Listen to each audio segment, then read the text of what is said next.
Hey, everybody, welcome back. It is week 2.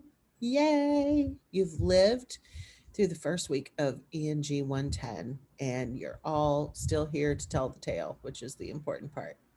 I'm going to do our usual, what we're going to do every Monday, weekly walkthrough, um, pointing out any special issues or potential problems that you might run into with this week's work in English 110. So let me share my screen.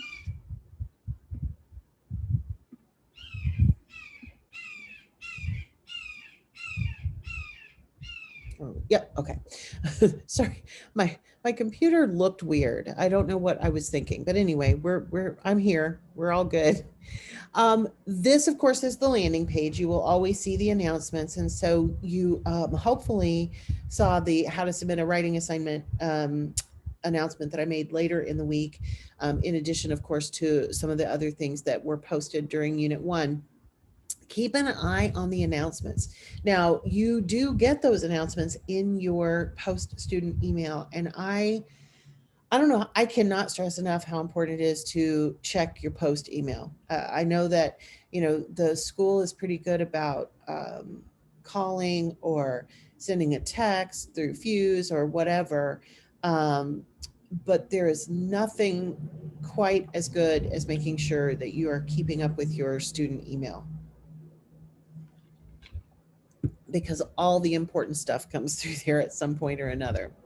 All right, so let's take a look at Unit 2. We are going to be writing an argument essay towards the end of this term, and any research paper requires good research, right? So we're going to be talking about those two issues: the building blocks for a good essay, and also how to locate and use reliable sources. That's going to involve mostly the library. Now, I there's a lot of talk and a lot of confusion these days, because whenever we think about research, and I do it myself. First thing I do is Google something, right? But when I'm writing a research paper or something that involves academic research, I have to use sources that are also considered academic. Now, I may just need a quick answer to something. So if I just need to find out, what time that store closes or whatever, Googling for information, there's absolutely nothing wrong with it. And a lot of times I'm going to find good websites that are well written, very credible, all of those things. But when you are writing for student purposes, for academic purposes, there is really no substitute for using sources that come through the library. Now, what that means anymore is not nearly the same as it used to mean when I was a wee child. Um, you can do all your library research at your computer. You do not have to go to a physical library to do library research anymore. And I think that's one reason why sometimes we don't understand why we even have to do that, because essentially we're looking at the same thing on the same screen if we look up something in Google versus if we look something up using the Post's library, but it's really not the same thing. Information fluency is a whole field of study these days, and I'm going to actually, I will post another later in the week. I will post a discussion of information literacy that I think will help as well. But for now, what I want you to know, what I want you to keep in mind is that you are going to be using the library this week. Okay, that's the most important part here. As usual, of course, we're going to look at the readings and resources. But before we do that, I will show you that you have 2 assignments this week. There's always really 2. Sometimes it'll be a discussion board and um, a test, a knowledge check, which is a very nice way of saying test, like it was last week, or you will have, no, last week we had a writing assignment. Some weeks you will have a knowledge check in this course. Unit 2, we have another writing assignment, and it is, again, just a single paragraph, but it does need to be turned in as a formal APA document. So just like we kind of went through at the end of last week, make sure that you're creating it in Microsoft Word or another word processing program that will allow you to save it in Microsoft Word and all that. And this week, it will have a references page along with the cover page and the body, which will probably only be one page because it's a single paragraph. All right, so let's take a look at the discussion board first, though. Everything we need to know is really right here, but I'm going to go ahead and click on here to remind you that when you are ready to post, you go in here and create a thread. So for this discussion board, we will consider what makes a source reliable and what makes a source unreliable. You should answer the following questions in your initial post. What do you think the biggest difference is between an unreliable source and a reliable source? Why do you think a reliable scholarly source is always stressed in academic writing? Now, you will have readings in the readings and resources that will help you with this. You can also do some additional Googling of your own about information literacy, and feel free, of course, to utilize my resources as well. I probably will not post that extra resource, though, until after you've done your initial posts, because I want you guys to interact with this content and see what you come up with that. And then, of course, as usual, you will come back after Wednesday and you will create two peer responses, at least two peer responses. Always aim for a full paragraph. You know, it's really tempting sometimes to just go, this is great, or I don't like this. Really try to specifically talk about what they have said and give your own input as well. All right, so let's go back then to the unit and take a look at the assignment, the writing assignment. Now, just like last week, the real meat and potatoes of the writing assignment is always going to be in a longer document. So this is very short, right? It doesn't show a huge amount of information. It does give you a link back to that, how to submit your assignments. So if you forget, you've got some extra help with that. But when we want to know what this writing assignment entails, we need to click on the assignment sheet itself.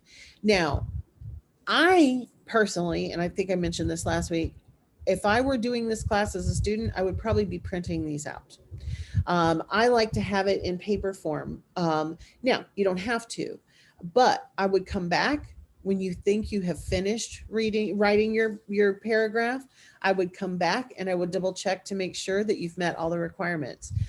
It's just a really good thing to get in the habit of. So this has instructions on exactly what you're going to do.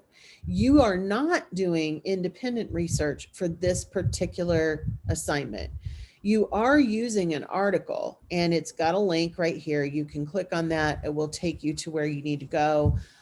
This even has, if memory serves, let's scroll down. Yes, this even has the actual APA citation, which is what should go on your references page in the final document. So you do not have to look up any resources. The resource has already been provided for you.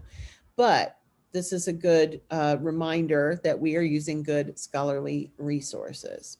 So with this one, we're still, we're kind of coming out of the face mask era, but this is still relevant. Why not should passengers be required to wear a face mask on a plane?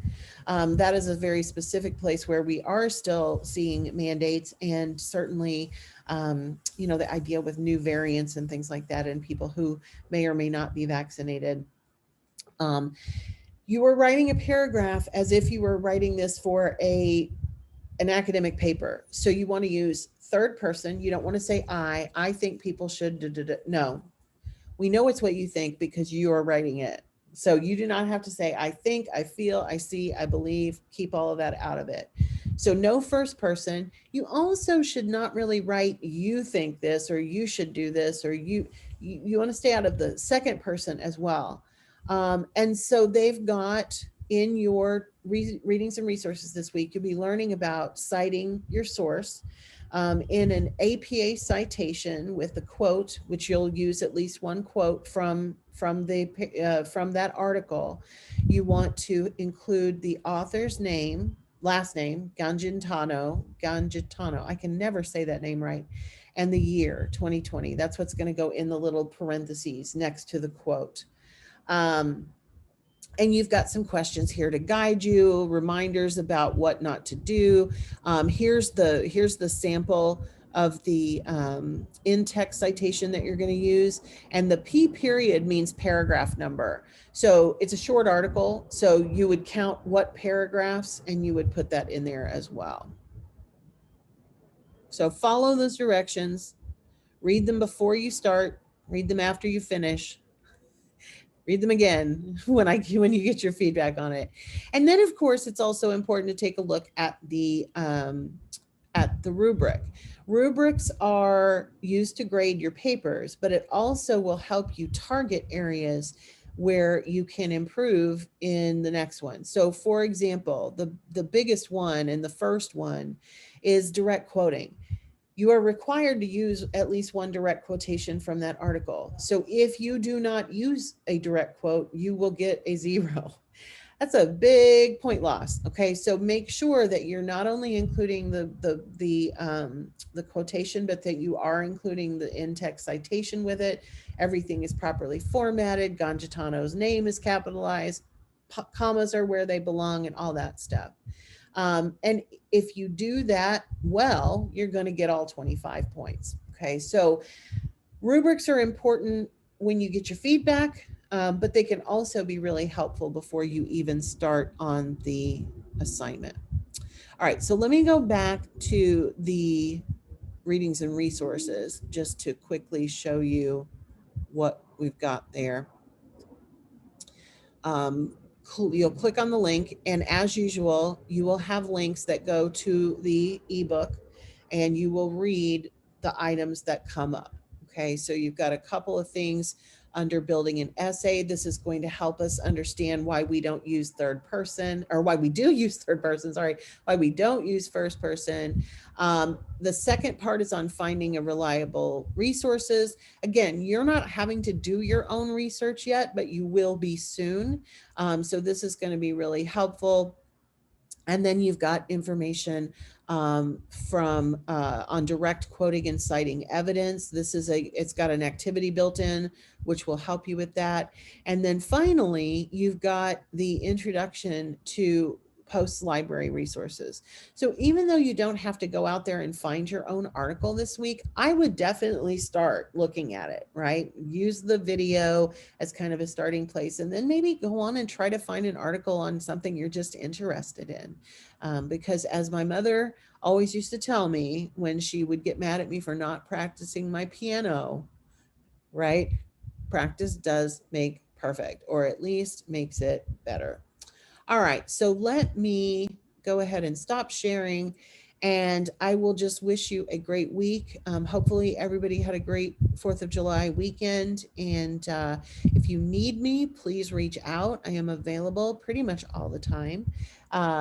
So especially during my office hours, you can reach me on that Fuse number that's in the thing, but you can always text me or email me if you have a question. Feel free to use the Ask the Instructor discussion board as well. I'm usually pretty quick to answer those as well. So everybody take care. Feel free to reach out if you have any questions. And don't forget later in the week to keep an eye out for some additional talk about information literacy. My brain just went dead there for a second. All right. Thanks, everybody. Have a great day, or whatever time it is where you are.